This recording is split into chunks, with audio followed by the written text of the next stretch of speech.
गांव के पूरब में बहती मंदाकिनी नदी उस दिन कुछ अलग ही चमक रही थी।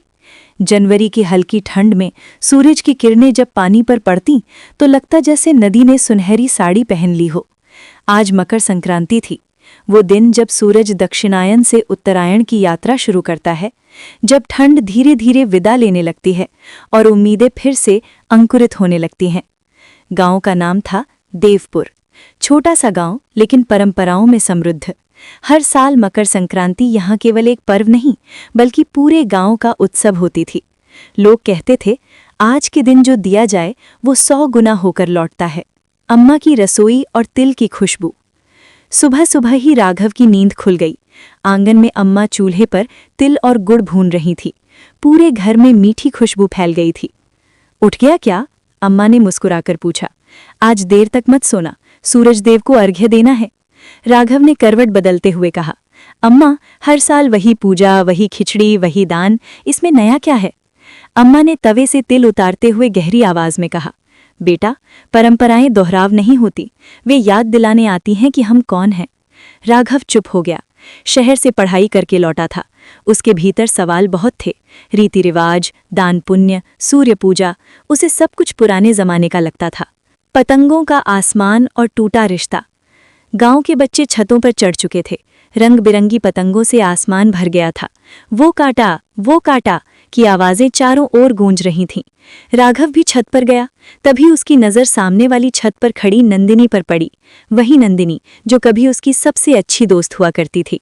बचपन में दोनों साथ पतंग उड़ाते थे, नदी में नहाते थे, सपने देखते थे। लेकिन फिर एक दिन राघव शहर चला गया, बिना कुछ कहे। न कोई चिट्ठी, न कोई खबर। नंदिनी ने कई बार इंतजार किया, फिर चुप हो गई। आज वर्षों बाद दोनों आमने सामने थे। नजरें मिली, लेकिन मुस्कान नहीं आई। दान का महत्व। दोपहर होते होते गांव के मंदिर में दान का आयोजन शुरू हुआ। खिचड़ी, तिलगुड़, कंबल, कपड़े, सब कुछ बांटा जा रहा था।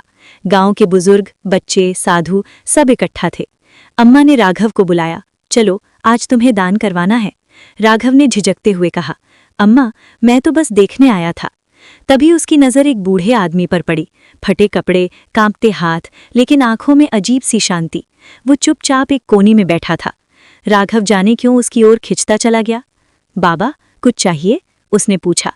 बूढ़े ने मुस्कुराकर कहा, बेटा, चाहिए तो बहुत कुछ है, लेकिन अगर समझ मिल जाए तो वही काफ़ी है। राघव अचकचा गया। उसने पहली बार महसूस किया कि दान केवल देने का नहीं, समझने का भी नाम है। नदी किनारे का सच। शाम को राघव नदी किनारे टहलने गया। सूरज ढल रहा था। तभी उसने देखा नंदिनी वहां बैठी थी, हाथ में तिलगुड़ की छोटी पोटली। तुम अब भी यहाँ आते हो? राघव ने हिम्मत करके पूछा। नंदिनी ने बिना देखे कहा, कुछ जगहें छोड़ी नहीं जाती, चाहे लोग छूट जाएं। ये वाक्य राघव के दिल में चुभ गया। मैं बिना बताए चला गया था। मुझे लगा था सपने ज्यादा जरूरी हैं। नंदिनी ने उसकी ओर देखा। सपने जरूरी होते हैं राघव, लेकिन जड़ें काटकर उड़ने वाली पतंग ज्यादा देर नहीं उड़ती। राघव के पास कोई जवाब नहीं था। सूर्य का उत्तरायण और मन का परिवर्तन। अगली सुबह गांव में विशेष सूर्य पूजा थी। लोग नदी में स्नान कर अर्घ्य दे रहे थे। अम्मा ने राघव को भी बुलाया। जब राघव ने जल में हाथ डाले तो ठंड से सिहर उठा, लेकिन जैसे ही सूरज की किरणें उसके चेहरे पर पड़ी, उसे भीतर कुछ बदलता हुआ महसूस हुआ। पंडित जी बोले, आज से सूर्य उत्तरायण होता है। ये समय है आत्मचिंतन का, नई शुरुआत का। राघव की आंखों के सामने बीते साल घूम गए।